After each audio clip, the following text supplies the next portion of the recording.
Today I've got for you guys the full Week 7 Challenges guide featuring tips, tricks, and secrets for every challenge, including the treasure map star, road trip star, the stage chest locations, and more to help you unlock road trip himself. Now this video is sponsored by Playvig. If you want to get free gift cards or even V-Bucks in actually a legit way, be sure to check out the free app Playvig through the link in the description. Basically how it works, you simply set it up when you're playing and go for quests like this one right here, which is simply win a solo game. After you've completed it, you're awarded coins that you can use in the shop to buy gift cards, games, or even V-Bucks if you want to. Along with that, there's also larger tournaments with larger prize pools, and those are updated a ton. So if you guys want to check it out for free, link down below in the description. It's fully legit, I've used it, and it's a ton of fun. But getting back into it, guys, yes, this is a full guide full of secrets, tips, and tricks to help you guys get the challenges done as fast as possible and know about them a day before the challenges are even up. So yeah, if you find this video helpful, be sure to hit that like button down below. Always helps me out a ton and encourages me to make more of these every single week a day early. On top of that, be sure to comment what tier you guys are at below, because I'm curious to see how many of you guys are close to tier 100. There's got to be a lot of you out there, so I'm curious to see how many. But yeah, guys, without further ado, let's jump on into it. First, going through the challenges, because as always, we show you the challenges a day early for those of you who are subscribed, and credit to finding these goes to FN Leaks and to PohiFL on Twitter, so big thanks to them. But obviously, we have the road trip star for this week, which I'll be showing you the location of, and then for the actual challenges, we have eliminate opponents in lazy links, which is pretty interesting. Follow the treasure map found in Dusty Divot. Got the exact location of that. Search chests in stages. I'll show you exactly where all of those are. Then visit the center of named locations in one match, which is super simple. Got tips on that. Then deal damage to opponent structures with remote explosives. Search supply drops and SMG eliminations. All of those are pretty unique, but if you know how to do them, they shouldn't be very hard. So yeah, let's get on into it with the first challenge I want to go through, the search supply drops challenge, which honestly, guys, if you know this trick of how to do it, you can maybe get it done in one match. It is that easy. So what then is the best way of doing this? You 100% want to do soaring 50v50s. If it is still up, it should be, but you can get it done in one match if you do it right. So once you join into a 50v50s match, basically what you want to do is wait until the battle bus is halfway across the map. Once it gets halfway, you'll notice that the circle shows up. Simply jump out of the battle bus and go close to the circle on your side and try and pick up some weapons just in case you need to defend yourself, because at about 8 minutes in, you'll notice that a ton of supply drops spawn within that circle. And since almost nobody is in the circle at the very beginning, you can simply go into the circle, wait for them to come down, and if you're lucky, pick up 3 of them in one match. It's by far the easiest way to do it, and once you get a couple of them, you can either restart and do it again. Just make sure, as always, to either get eliminated or get a win in the game to make sure the challenges count. Don't click leave the match. That always leads to the challenges not counting. But yeah, if you do this a couple of times, you should have it done in no time flat. But after that, then we have the road trip star. That is right, guys, the extra battle pass star for this week on top of the treasure map. That's coming up in a little bit, but we know exactly where it is. And also, guys, something that's pretty cool, this time around for season 5, there's going to be loading screen stars for the last 3 weeks in the season. So week 8, week 9 are still going to have these secret stars, and I'm going to be covering them. But yeah, guys, for this week, I won't show you the loading screen itself. I don't want to spoil anything like that for you guys, but I will show you where the star is. And as always, guys, for this challenge specifically, you do need to complete all of the previous challenges for this week before the star even shows up and you're able to grab it. Also, you may need to complete the previous weeks. I don't think that's the case, but I'm not 100% sure. So if for some reason you complete this week's challenges and the star doesn't show up, that might be why. But yeah, what you want to do is go into game and go over to the motel towards the top area of the map, as you can see right here. Now the star should show up around this pool area. I can't tell the exact location of it, but it should either be on top of this piece of the wall right here or somewhere inside the pool itself, maybe on the diving board or something like that. But for sure, guys, it should either be on the wall right there or somewhere inside of the pool area. It was a little hard to tell where it is, but you just go over there, pick it up, and that will get you the extra battle pass stars and maybe even XP, not 100% sure, for this week.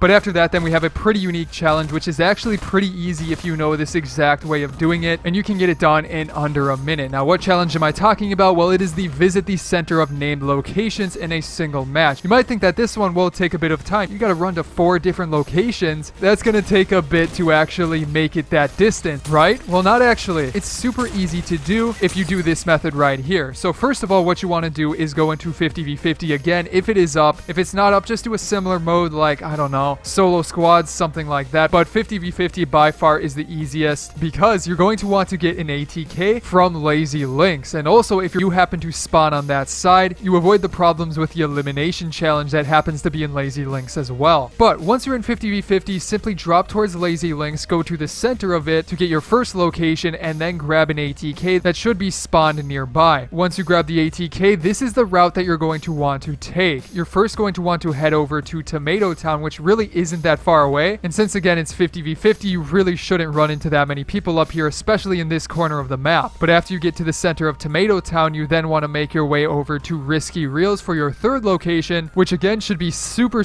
quiet, and then finally make your way to the quietest one of all, right in the smack dab center of Wailing Woods. That's literally all you need to do and shouldn't take longer than like 2 minutes, especially if it is on your side in 50v50. But keeping it going here with the next challenge, which really doesn't take that much time to explain, but in case you still have a tough time doing it, the SMG eliminations challenge, there is a trick to get it done easy peasy. But honestly guys, this one shouldn't really be that hard. But what game mode is the best to do it in? Well, always I can recommend 50v50. It's super casual. You can sneak up on people and get the elimination done just like that, but you can also do solo and just get the elimination, not even have to worry about knocking people, and do it that way. I recommend doing it with the silenced SMG and just replacing it for your AR for a couple of games, because it actually is a super accurate weapon in game. And if you can sneak up on somebody and just laser them down with this weapon, it is super good. And on top of that, if you are doing 50v50, you can knock somebody down with another weapon like an AR or something like that, run up to them and then finish them off with your SMG, and that will count towards the challenge as well. Super simple way to do it, and really guys, there's a ton of different ways to do it. Shouldn't take you that long. After that, then we have a brand new type of challenge, and that is the stage challenges. Now these ones are brand new, so they are subject to change, but I'm pretty sure I know how they work. So basically how the stage challenges work, and like for this one, it starts out as like stage 1, search a chest in Pleasant Park. But then what happens with it, once you find a chest in Pleasant Park, the location changes and you have to do that 5 times. Now from what we can understand, the locations are set, so you just have to go around to different locations, but if you don't know where they are, you can't do them in one match. So yeah, the first location is Pleasant Park, but then after that, supposedly the next location should be Retail. So that is pretty far away, but if you're able to take like a rift near the Der Burger, you could possibly make it to Retail in one game. Now after that, however, you then make your way down to Lucky Landing and grab a chest there. After that, you have 2 more locations to go, with Greasy being the 4th one, which is pretty easy. You'll be able to get a chest there. And then finally, you need to finish with a chest in Paradise Palms. But overall, it shouldn't be that hard to do. In fact, this is way easier than the chest challenges that we've had before, where it's in one location, because all of the players will be split up going for the different locations, which is actually kind of smart of Epic Games to do. But in case you wanted to try and get them done in multiple games, this is exactly where they will show up, so it definitely should be helpful. Oh, and also people have been talking about next week's challenges having a similar way of doing them, so definitely check back for tips on those next week to know exactly where those locations will be. Keeping it going here, we have the eliminate opponents in Lazy Links, which is going to be super fun because Lazy Links is like my home, guys. That is one of my favorite spots to drop, so I'm excited to have it be a little bit crazy, a little bit hectic, and also I know exactly where to go. So yeah guys, if you do have a tough time getting eliminations, this is what I could recommend. Lazy Links doesn't have a ton of weapons in it, so there's 2 ways you can go about doing this. The first of which is to drop as quickly as possible, and as always for elimination challenges, I generally recommend doing solo so you can get your elimination done right away. And also there's a ton of people to eliminate. People go crazy in solo. But yeah, try and drop as fast as possible and aim for a good weapon. If you can get one of these weapons like on the very top and then eliminate some people that are still dropping and getting guns around you, you can get it done just like that. But definitely make sure you get a good weapon starting out. On top of that, also going under this sort of awning area, there's a chest right there and another chest that's pretty secret next to it that nobody really ever goes to, and those can get you some great weapons right off the bat, some materials as well, and then you can just go to town everywhere else. Now if you want to be even safer about it, make sure you get weapons and materials and then go about finding people to eliminate. Drop at this house over here. There's some weapons inside of it usually, and there can spawn a chest right under it. That's a pretty secret chest to be honest, but it's always a good one to grab. Overall guys, if you do that, and again make sure to finish the match or get eliminated for it to count, but overall it shouldn't be that hard. Now after that, however, we have one of the most important challenges of every single week, and you know I love finding them for you guys, but the treasure star location, specifically the treasure map star location for this time around. And real quick before we get into it guys, if you haven't yet, be sure to hit that subscribe button down below, because I post these guides every single week a day before the challenges are even up, and if you are subscribed and have notifications turned on, that is the best way to know about them. But the treasure map is always good because it gives us an exact location to get the star, and it is super easy. Now as for this week, it does say to go to Dusty Divot to find the treasure map and then follow it, but you don't even need to go to Dusty Divot and find the treasure map. You can just go to the location where the star will show up on the treasure map and grab it just like that and get your 10 battle pass stars super quickly. Now, where exactly is that location? Well, the treasure map pretty much looks like it shows this area right here. It shows one of the stone heads with logs in front of it and a group of 3 trees behind it. Now, oddly enough, that's kind of right near Dusty Divot. This is the location on the map where you want to land and find this stone head. But once you do go to that location, the X is right in between these 3 trees. So more than likely, guys, the star is right in this location right here. Smack dab in between these trees, or at least somewhere in this triangle of trees. That's exactly where it shows on the map. So unless the map is wrong, that's where the star is going to be. And as always, guys, I will update you down below in the pinned comments if something ever changes on that, or the star doesn't show up there for whatever reason, if it's glitched or something like that. But again, drop in any game mode, grab that star, and that's how you do it. But as for the final challenge of this video, the deal damage to structures with remote explosives, which honestly isn't that hard and pretty self-explanatory, but still, if you want to get this done as fast as possible tomorrow when the challenges go up, by far the best way to do it, can you guess, is 50v50. Mainly because of the extra loot, and there's going to be a ton of opponent structures that you can just destroy and get that 8,000 damage that you need. But yeah, once you get into that mode, just go somewhere close to the opponent's side but still on your side and look around, try and get some loot and find some remote explosives. Once you do that, you may want to wait until closer to the end of the game, because you can then just glide into the opponent's side, stick some of these to the opponent's structures, just blow them up, and you'll pretty much have the challenge done. I believe these do more than 500 damage to each structure individually, so if you throw a few smack dab in the center of it, it really shouldn't take that many to get the challenge done. So overall, guys, nothing too hard for this final challenge. But yeah, guys, that is going to be it for today's guide. I hope you found it helpful, and if you did, be sure to hit that subscribe button for more of these coming up every single week. Along with that, you can check out some of my previous videos here, such as on the left going through 8 things that only true OG players will remember, and then on the right, the previous week's guide. But other than that, guys, I hope you enjoyed this video, and I will see you in the next one.